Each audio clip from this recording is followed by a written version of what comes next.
My name's Iman, and I'm in fourth year psychology, and you're listening to CHRW 94.9. You're listening to the forum on CHRW. This is a place for students to ask questions and hopefully foster conversations. It is a safe place for students to come in and ask the questions that might be on their mind without fear of how they're going to be judged. It is for the students and by the students, which means you're not going to hear lecturers and professors come in, but it's simply going to be students asking questions and maybe sparking a conversation. And we're back. No, we didn't go anywhere. We were just listening to the commercials. Actually, we weren't. We were just sitting here looking at each other for a minute. So you're listening to the forum. We're talking about feminism, sort of from the masculine view, and I'm not. We're almost sort of trying to define feminism for a man, which is such a weird concept. But the whole idea behind... Oh, sorry. Before I get into that, I'm still joined by Greg, David, and Zach. The really cool thing is each one of these guys, two of these guys were my specific softs, and one of these guys, I'm just going to count you as one of my softs anyway, because you were all there all the time. So the easiest way to start having these conversations is to be in a group that you're comfortable with. And you're okay saying stupid things. And I know I say stupid things all the time, particularly when it comes to stuff like this. So we were talking about language and stuff like that, but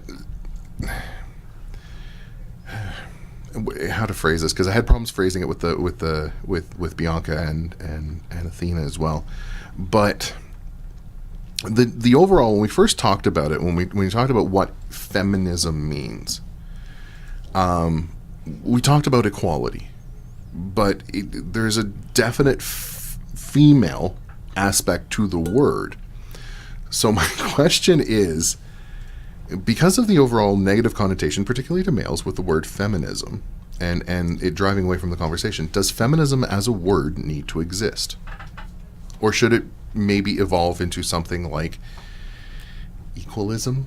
Equality? Yeah, I've heard equalism. Equalism? Yeah. Be the proposed term. The main argument for feminism is just the historical importance of it, and how the main focus is that it hasn't...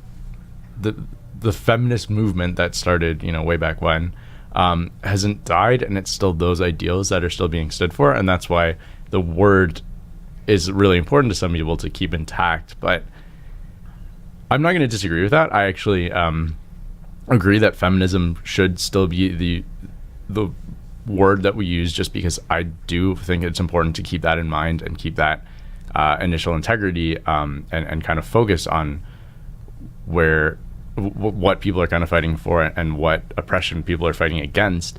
But at the same time, I can see how people don't agree with it and think that it should be changed just because of the evolution of the movement and how it's changing and different now than it was way back then, and how kind of in a modern context, it is easier to use a more gender neutral term, just so that people in this society versus the one where women were a lot more outright oppressed. Well, not outright, but a lot more. I don't know. It was a lot more blatant, I guess, in a lot of ways, and a lot more kind of severe in a lot of ways as well.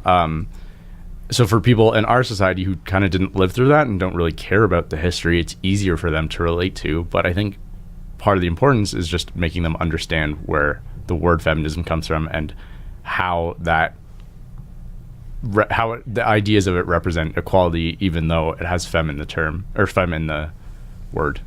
I think part of using a word like feminism and identifying as a feminist, I think inherently it's just you're acknowledging that there is inequality and that females have been, and not just have been, they still are oppressed in so many different ways, and things are not equal. And I think that identifying as something like using the actual word itself, you're accepting it and agreeing with it, and you're a part of the movement.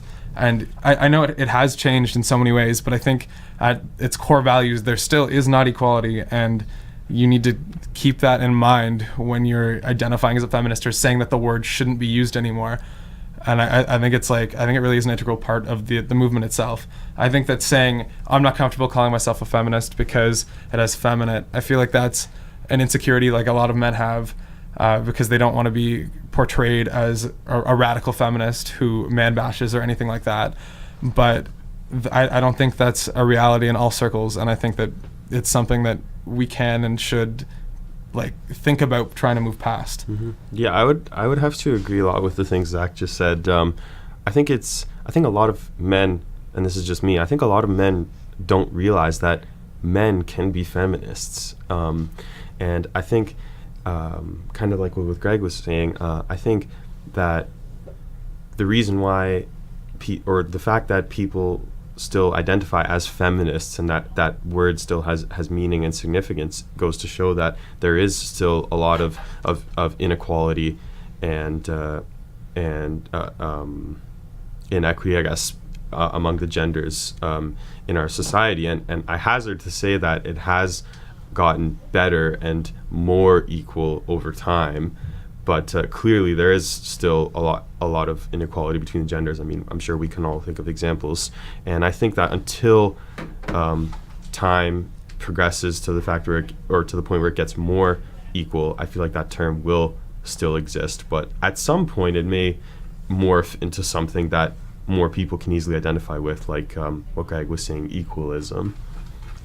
Well, and so this goes to one of the heart of what I wanted to do today, and that's, would you agree that maybe guys are afraid of being associated with feminism because they're afraid of being feminized, of the connotation that it puts on them, that they're, that whole idea that you're less of a man, that you're, you know, agreeing with women, the whole this whole manly ideal?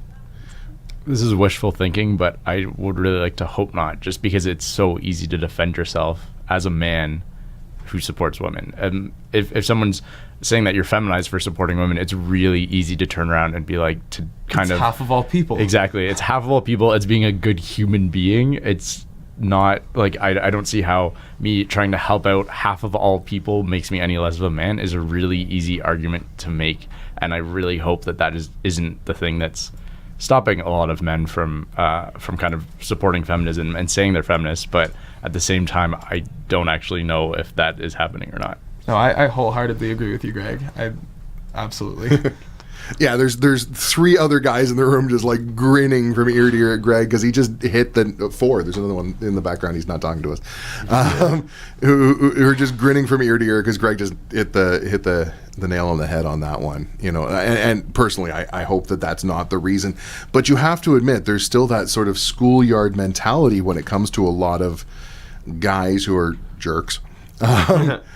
In going, well, you know, like, oh my God, you know, you're a wuss, you're words that I'm not going to say because, you know, you're siding with women or, you know, like stuff like that. So I think, I don't even think I have to say anymore because Greg even told you how to deal with it if it happens. Do you all see, like, I'd never see that kind of stuff, like, within my social circles, within university.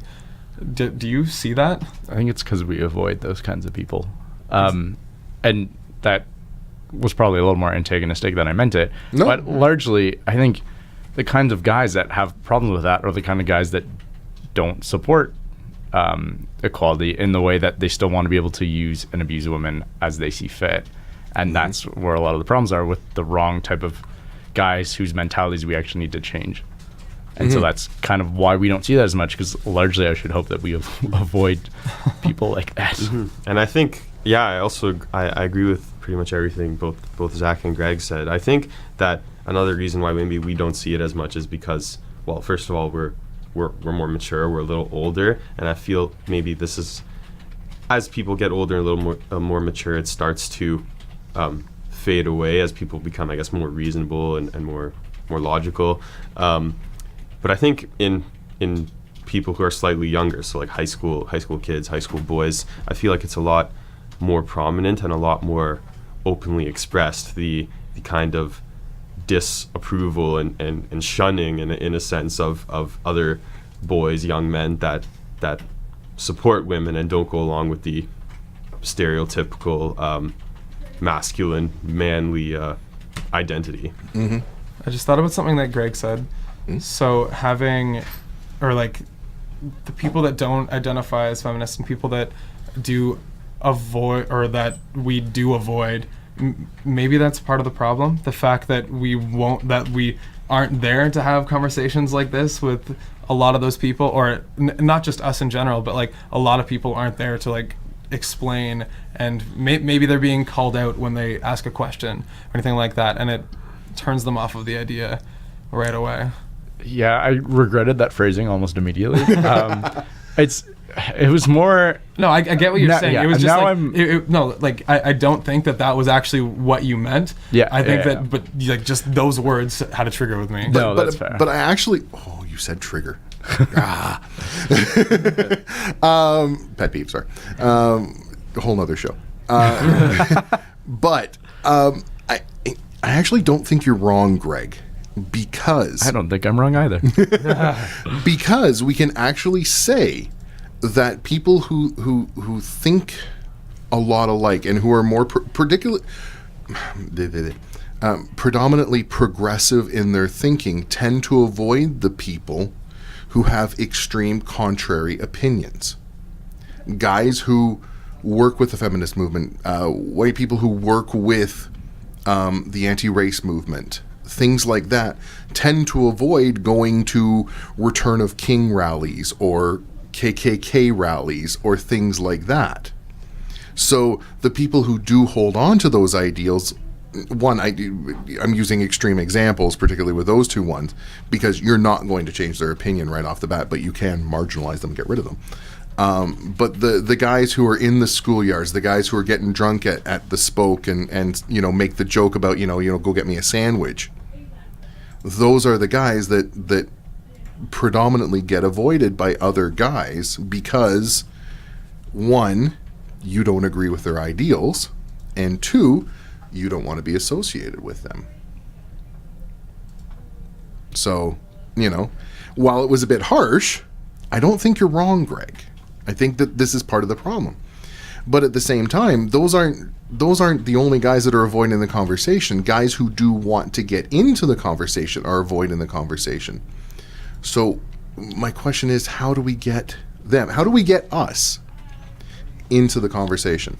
I think like right off the bat, you need to think about why we're avoiding it in the first place. Like, is the fear being called out by somebody and like just maybe being wrong in what you say about something, or just like not having the right education or background or anything like that to make a point? Because in my case, like, that's never happened to me. I've never been like berated for something that I've said. But like, have you guys ever had an experience like that? No. No? No, I actually haven't. No. So but is the fear there? Like, do you ever like feel like that could happen? Kind of. I definitely get that sense of uneasiness where I feel like, you know what, I feel like I have an opinion on this, or I could chime in on this, but maybe I just won't because I don't want to rub someone the wrong way. Mm-hmm. Interesting. And I think with the people that actually do support a lot of what kind of people like us stand for, it's not as much kind of being feminized that they're afraid of. It's the militant feminists at that point. It's the people that, because as so often happens, the most outspoken kind of supporters of feminism are those who are a little bit more extreme, as is the case with so many other kind of movements, and not always necessarily those who are the most right. And so it's with kind of those sort of people who can be a little bit more hostile and can be a little bit less understanding of where the masculine perspective is coming from, that kind of create a little bit of discomfort with kind of talking about this sort of stuff. Mm-hmm. And I think the worst part, just to go on with this, they're not representative of the movement as a whole, or even the vast majority of it. The problem is, particularly in an internet age where we're reading a lot, where a lot of sensationalist media has kind of gotten a hold of this, and you start seeing those things that, like all men are rapists, all men are abusers, all men are, that when you start, when the possibility comes of engaging, even if you're a lot of the women that are involved in it, there's that thing in the back of your head going, I'm going to get labeled as a rapist, as an abuser. And those words are particularly hurtful. At least to me they are. Mm-hmm. I would assume that you guys think that as well. Like they're hurtful words, but it's never like a fear of mine that I'm going to be like, yeah. If I talk about feminism and I have a level head, like I don't think people are gonna be like, he's a rapist. Like I don't see where that would come from. Well, it's not maybe specifically, but it's into the all men are. Okay. You know, and I think that drives guys away because we don't want to be lumped into that because we're not. At least I'm not. I think, well, unfortunately, a big part of that is it's an irrational fear on the part of men. I guess instinctively at first thought you think I don't want to chime in on this. I don't want to be given one of those bad labels and be ostracized by my female friends, right? But I think if you really kind of think logically and rationally about it and say, you know what, I'm talking to intelligent, like educated, supportive people, and I feel like if I give my honest opinion about it, which is in my mind, I guess, a positive opinion, then I won't be given those labels. I won't be ostracized, and we can foster a really positive conversation that actually gets somewhere and solves something. It's one of those things too where unfortunately the men who don't really get it are really hurting the cause too, in kind of how other men are labeled in that way. Just example off the top of my head, if a man is saying that a rape victim was asking for it based on kind of what she was wearing, that reduces all men to rapist. That is stating that any given man would be a rapist because she was dressed provocatively and no given man could control himself. And so any given man would be a rapist in that scenario. And that's one man who's kind of obviously wrong, but then kind of shedding light, or not shedding light, but kind of portraying all other men in a particular light, which is really easy for a militant feminist to kind of take a hold of and then kind of use to label men and the problem with men in this kind of issue. So I think, as everybody just pauses for a moment to collect themselves, I think we've come into one of the major problems that we're talking with. I think all social justice, transitional justice issues is that there is this unfair generalization. You know, guys are afraid to engage in the conversation, and I think, David, you said it 100% accurately, because there is this irrational fear that we're going to get devoured by a group of rabid women for opening our mouths. And there's sort of that fear in the back of your head, except for Zach, because he's never experienced. We are 50% of the conversation. Well, and that's just it. We should be. We should be, but we're not. Yeah. I think by not saying anything, we're a part of the conversation anyway. I think no matter what, we are part of this conversation. Oh, that was so good. Thank you. And I'll get back to that in just a second. But so we have guys who are afraid to get into the conversation because we have this irrational generalization of feminists as a whole that they're going to do this. And women have this irrational generalization that because one guy says something stupid, and unfortunately a lot of guys say stupid things, it's in our nature. But women say stupid things too. But anyway, people say stupid stuff all the time. But men particularly, when we say it, it's pretty epic. As you said, like every guy in the room cringed when you said, because of what she was wearing, and rightly so. Oh my God, that is such a horror. Anyway, but unfortunately, so when you start generalizing all guys in that conversation, it drives them away, and guys don't want to join in the conversation because they generalize. And the easiest way to say is don't generalize and be open. Maybe. Yeah. But to get to what you were saying, Zach, we are actually have the genders actually equalized now? I think we're like 49 point something percent of the conversation, but still like. That's 50, a pretty good amount. It's 50-50. They're traditionally speaking, men were actually of a lower percentage than women, but they also control more power. Anyway, but I think now we're pretty close to equal. I was actually just wondering if you knew if we'd actually equalized out. There was. I don't know. I'm pretty sure we haven't. I think men are still a little bit less. Okay, but don't quote me on that. But it doesn't matter as far as it goes. We are 50% of the conversation because we're 50. We're the other half of the equation. And can you say that again, Zach? That if we don't say anything, we're a part of the conversation regardless. Can anybody make anything better than that? Yeah, I mean, Yeah. I agree. I just Yes. think that it's not really the best way for us to be a part of the conversation. And I think By not that- speaking. Yeah. Oh, I agree. 100%. Yeah. So I think that's part of the conversation, but that's also a part of the conversation that should be addressed and changed, and part of why the conversation doesn't always go places.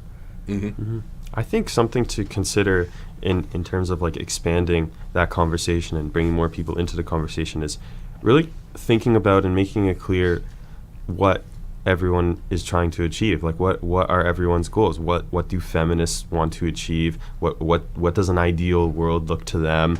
And where do men stand on this, and where would they like to see things go from here? And I think that a lot of the disconnect comes from the fact that, like we're saying now, people, like everyone involved kind of doesn't know where the other parties stand and where the other parties would like to be. And I feel like, and like with any issue, if you clarify that and establish where you are and where you would like to be, then you have a better chance of getting there. Yeah. That might sound a little convoluted and broad, but I mean, that's just how I feel. No, it is an absolutely amazing ideal. Unfortunately, the first thing that ran through my mind was herding cats. That trying to get so many different groups together to agree on a common mission statement essentially would be a lot like trying to herd cats. I think the common mission statement is equality. But I'm not Like right back to the beginning of our conversation. And if you can't believe in that, then I just don't understand. See, sadly, I don't even think that that's a common mission statement for everybody. It should be, but I hesitate to say that it absolutely 100% is. And that's part of the problem. Actually, that's probably the main problem. Mm-hmm. Yeah. So a couple of people have laughed at me around here. Yoav did it, which was absolutely hilarious, because he said, what, you just want everybody to sit down and talk? And I was taken aback for a second. I'm like, well, yeah. Isn't that the goal? Isn't the goal to have the conversation and move from there? Because if we're having a conversation, we're not yelling at each other. We're not shouting at each other across lines, and everybody's involved in it. So that leads to some interesting ideas. But how do we get guys into the conversation? How would you guys suggest getting more than just the four of us into the conversation? How do we initiate the conversation? I think at face value, and it's something that I've learned in like a number of training sessions through here at Western, and I think I've already mentioned it within the program, but calling in instead of calling out. So it's, you're giving me a look right now. Yeah, you're going to have to explain I don't know that. if I'll explain this as well as it's been explained to me in the past, but it's, say somebody in this group said something offensive, and I was just to like yell at them and be like, you're wrong, this is why you're wrong, that shuts down the conversation almost immediately. But if I took them aside and was like, hey, like, you said this, and I took it a certain way, and I'm not sure what you meant by it, but I want to know what you were trying to convey by what you said, and I want to let you know how I took that. By saying something like that, I feel like you're opening conversation like with one individual at a time. So like say you're in line with someone and you hear something like that, like that's something you can do. So like on an individual level, I feel like that'll start a conversation. I agree, and I think where ignorance is concerned, that is really helpful, just because, again, so many people are ignorant of the actual oppression and problems that women face that men don't. But I think what's almost a bigger problem and a bigger kind of school of people is the men that don't care. The men that kind of are aware that there's some oppression going on, but don't really see that as a problem to them and their daily lives, and think that just this is how it was, this is how it is, this is how it should be. And I think it's those people's minds that we need to kind of alter, but that is a much harder problem, because if you try and even call them in instead of call them out, they still probably won't care. And I think that's something that we should try and address. I just have no idea how.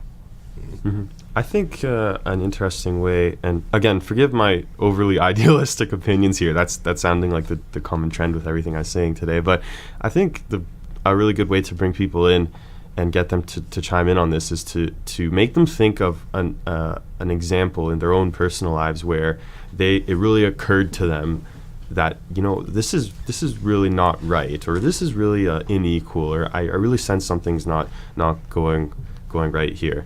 So like, for example, for boys in high school who play hockey, for example, because I know, like, I played hockey in high school, and I know, like, a part of the culture can be really unequal and kind of derogatory towards women. So perhaps asking them, like, some of them, you know, when you heard like this, someone say this, you know, you maybe knew that it was wrong, but like maybe you didn't say anything because you didn't want to be ostracized from that group. So like, you know, what would you like to see change in that specific example? Or bringing someone, like an adult in the workplace, maybe an issue with like pay equity or equity of opportunity, saying like, you know, was there someone in like your office or your company where you knew that they weren't being treated fairly? Like, how did it make you feel? And like, you know, in an ideal sense, like what would you like to see different there? Mm-hmm. I think the best way that it's ever been explained to me, like the most effective way rather, was if you ask someone, if and when you ever have a daughter, do you want them to grow up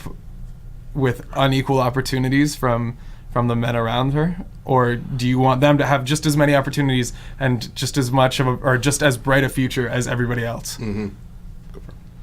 Yeah, I totally agree with Zach there. I think that parenthood, in the sense, and can totally change your perspective on many different things, right?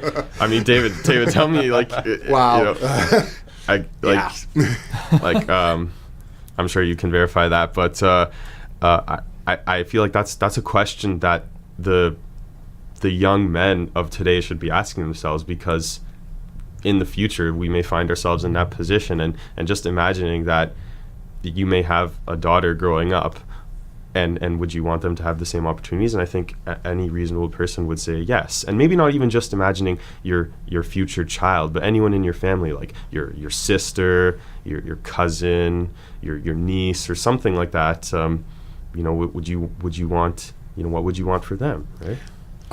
So, oh wow, so many things to add on that. Yes, having a child changes your entire perspective on life, and it stops being about you in the immediate moment, and you really do start thinking about the future, and not just your future, but, you know, I'm starting to think, what's it going to be like for him after I die, and what kind of world I want to leave for him. So yeah, 100%. And it doesn't matter if it's a male or a female child. You know, like, I don't want my son growing up in a world where racism is a thing. That's why we moved out of the town that we were in, was because racism was a thing. I don't want him growing up in a world where sexism is a thing, where bigotry is a thing, and that's particularly what's probably motivated me this year more than anything else. But you also touched on it the same way, and I don't know about brothers and sisters, because my experience with brothers, so I'm an only child, my experience with brothers and sisters is very, very skewed, in that I sort of have this mentality and this belief that brothers and sisters don't like each other. My brothers are the most important thing in the world to me. And I've heard that, but every example in my life doesn't point to that in any way, shape, or form. So anyway. But at the same time, I think the other easiest one for a lot of maybe younger people, and I know Greg can probably this, because I don't think either of you have girlfriends. I don't know if you do. I don't think you do. But Greg has had girlfriends in the past in serious relationships. But particularly for me and my wife, and the easiest way to pertain it to somebody who doesn't have children and who maybe doesn't like their sister, how would you like it if your significant other came home and said, I can't get mat leave because they won't let me? Or my hours got cut because they just hired a new guy? How would that make you feel? Let's not even worry about... of course it's not great. No, and it's unfortunately, you know, for Greg, as you said, you know, the guys that don't engage, it almost doesn't hit them until you hit them at home, until you hit them personally. And then I'd at least like to believe that they'd get engaged at that point, but I'm not entirely sure, because I think we've both met people that have checked out of the conversation, don't care about the conversation. I don't know. Pretty much, yeah. I mean, it's not even that they've checked out or don't care anymore. It's that they care about themselves more, and they care about the way they do things, the way they think about things more than they care about kind of the women in their lives, and not even necessarily the women, but the other people in their lives. It comes down to kind of not wanting to change their own way of life or their own way of thinking because they're selfish. Mm-hmm. And that's part of the problem. And I don't know if you can change that mentality or how you go about working with that mentality. And it's one of the problems faced by people who want to change the world, I guess. Another thing I sort of want to talk to is David. You said, forgive my idealism. No, that's what's needed. I'm a hopeless idealist. One of the things that sort of bothered me about the Forum Project is something that I've heard repeatedly, and I've tried very, very hard to stop it. Is I've had people come up to me that are essentially part of the project, and have gone, I'm interested in this, but I don't feel that I know enough to be able to talk about it. That's the saddest thing to hear. Exactly. And I think it pertains to this issue as to why guys aren't engaging, because I'm not deeply committed to the feminist movement. Well, if you have questions, if how are you going to learn? Exactly. If you're unsure of, engage, learn, talk. There's the timer. But get involved. Never be afraid to ask a stupid question, because that's where it goes from there.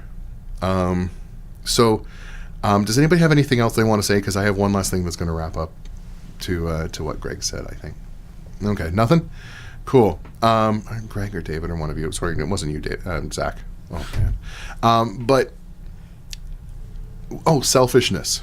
So, I heard this definition of maturity a long time ago when I was about 15 or 16, and it's stuck with me to this day. So, for 2 decades. And it's, maturity is when somebody else's pain outweighs your pleasure.